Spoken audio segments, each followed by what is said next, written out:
Hello everyone and welcome to another video. Today I wanted to do another adventure vlog to talk about a trip my family and I took to the Sol Duc Campground. The Sol Duc Campground is located in the Olympic National Park, as you can see here, on the Olympic Peninsula of Washington State. So you can see Seattle's over here, so you need to take a ferry or drive around to get there. The nearest city to the Sol Duc Campground is Port Angeles. Let me zoom in a skosh, you can see here.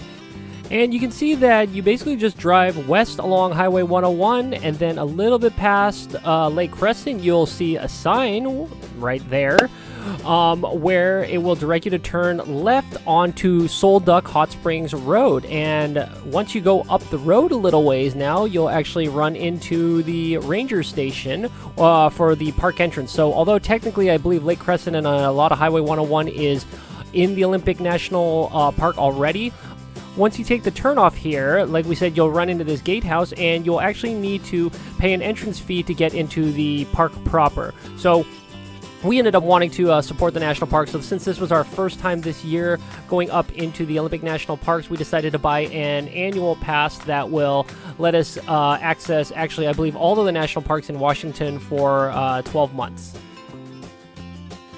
Alright, so after you're into the park, it's just a couple miles further down the road on this absolutely beautiful, stunning forest road until you reach the campground.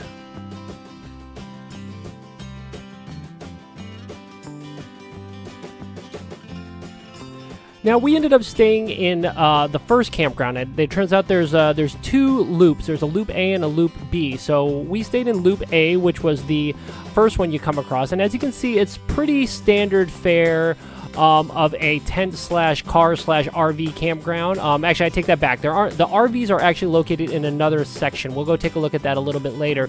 This is mostly for car and tent camping, and it's much nicer. So as you can see, all the sites are pretty private. They're well shaded.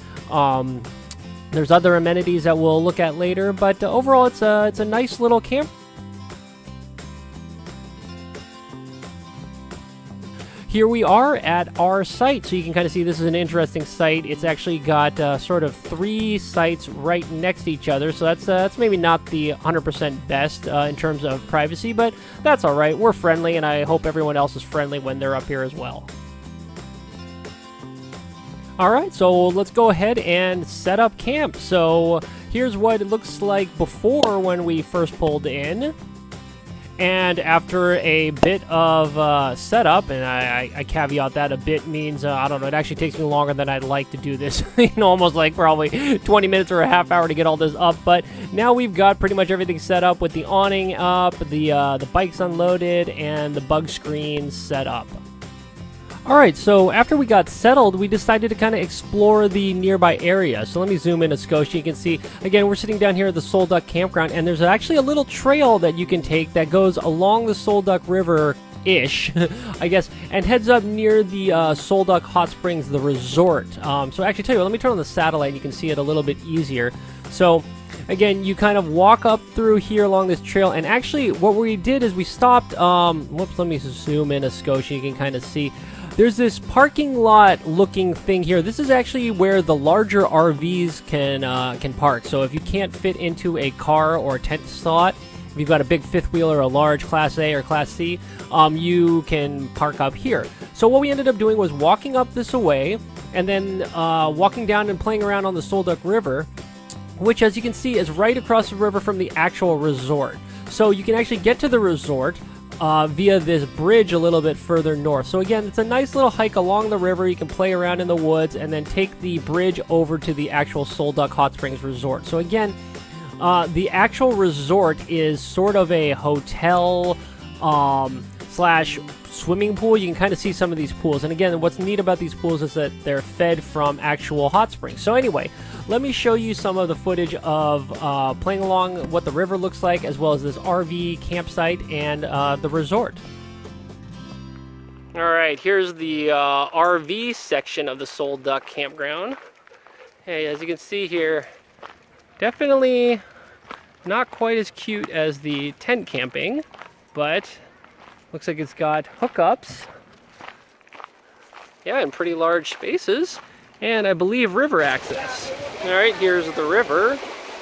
We got access to this right from the RV portion, and I don't know if you can see behind the trees there, that's the resort on the other side of the river. In fact, yeah, you can see there's the one of the lifeguarding stations for one of the resort hot spring pools. But again, yeah, it's nice, easy river access. Very pretty. You just kind of gotta find your way through the bush here from the RV park section.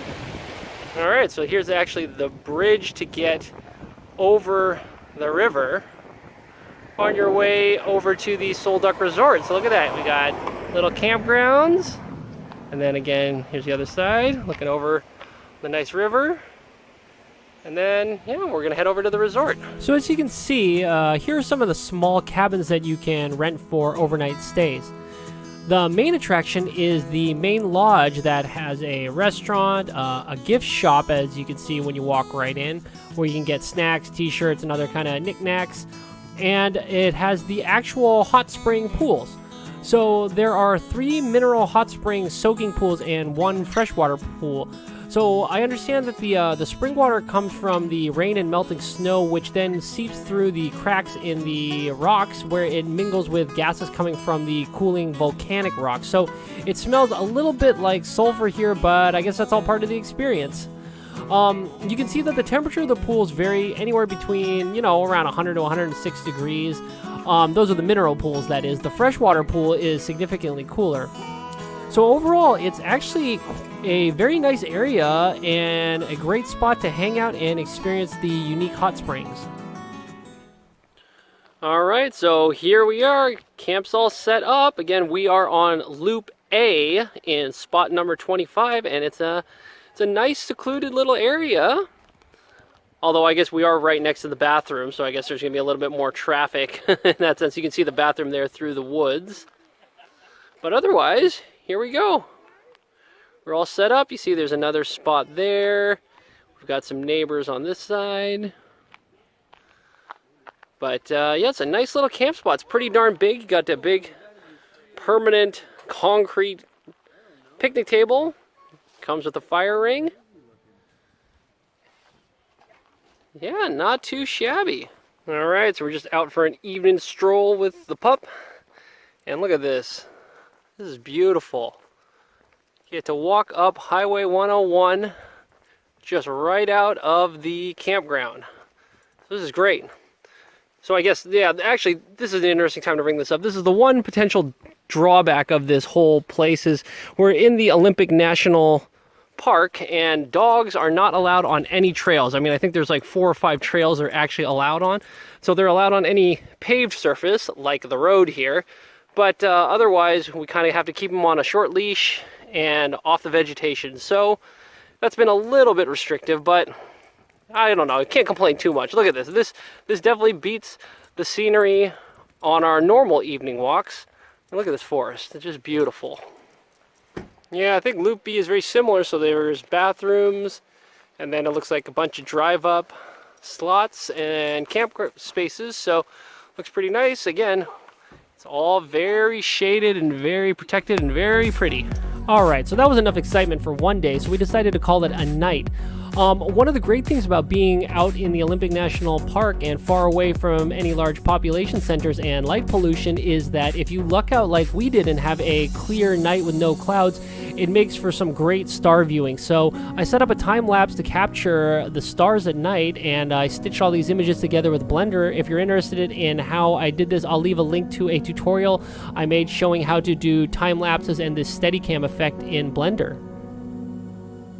All right, so the next day, pretty early, in fact, I think as soon as we finished breakfast, in fact, you can see it's so early that there's still condensation on the inside of the windows, but what we ended up doing was going out to Sol Duc Falls to do a small, short little hike. The trailhead is actually really close to the campground. You just keep going down Sol Duc Hot Springs Road until you hit the end, and you can kind of see here that it's a pretty popular trail, even this early. There's a bunch of cars already parked off on the side of the road before you get to the main parking lot, so I would definitely recommend going earlier if you're going to do this hike.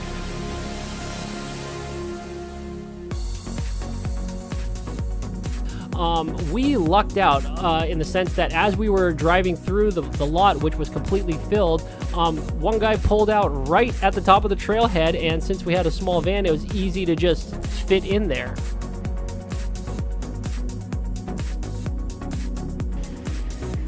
Alright, and here's one of the reasons why it's so much better to have a small maneuverable van. Look, I can fit in this parking lot, and look at this. Look at this guy with his giant Class A RV. Good luck fitting in this trailhead parking lot. So actually, I didn't go on the hike. Allison took the kids on the hike while I actually unpacked my bike and got ready to do this this bike ride. So it's actually about a 33-mile bike ride. As you can see, I started here at the trailhead of the Sol Duc Falls hike. And the nice thing, if you look at the elevation profile, is it's all pretty much downhill. So this is a pretty darn nice ride if you start at the trailhead. So basically, you just follow the Sol Duc Hot Springs Road, you know, past the campground and all the way down, back down the valley, and following along the river. And then actually what's kind of interesting is down here, as you get closer to the guardhouse and the entrance of the park, there's actually an opportunity to hop over onto this forest road. I think it's forest road was this 2918. So that's what I ended up doing. I actually hopped onto this forest road.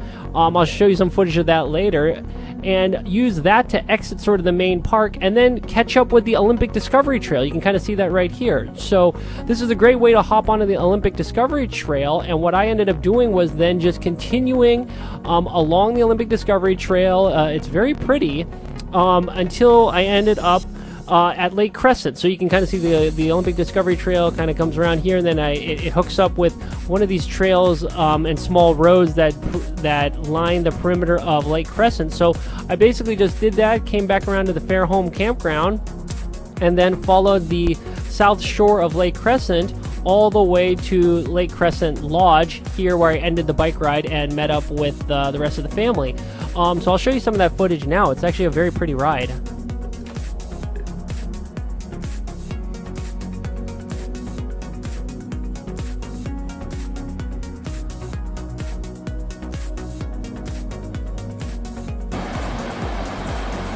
Alright, and here's the cool part about seeing this on a bike. You can just kind of pull over anytime you want to stop and see the scenery. So check it out. The Sol Duc River's pretty nice. Alright, it looks like there's a spot where we can hop off the main road onto FS 2913. So we're just gonna hop on this and see what that road looks like. This is great, look at this. It's actually paved. Alright, so this should be a pretty easy ride back down to the main road to get to Lake Crescent. Alright, look at this. This is pretty great. We're going to hook up now with the Olympic Discovery Trail right here. You could keep going further down the road if you wanted to hit the main highway, but I'd like to avoid the cars, so let's go ahead and bike down the Olympic Discovery Trail. Look at this. Isn't this beautiful? The Olympic Discovery Trail is great. Look at this. It's paved, but I'm definitely glad I brought my cyclocross bike because there's a couple potholes, a couple bumps, and look at this. This is pretty darn cool though, going through this forest, riding over a bed of dried pine needles. Not too shabby.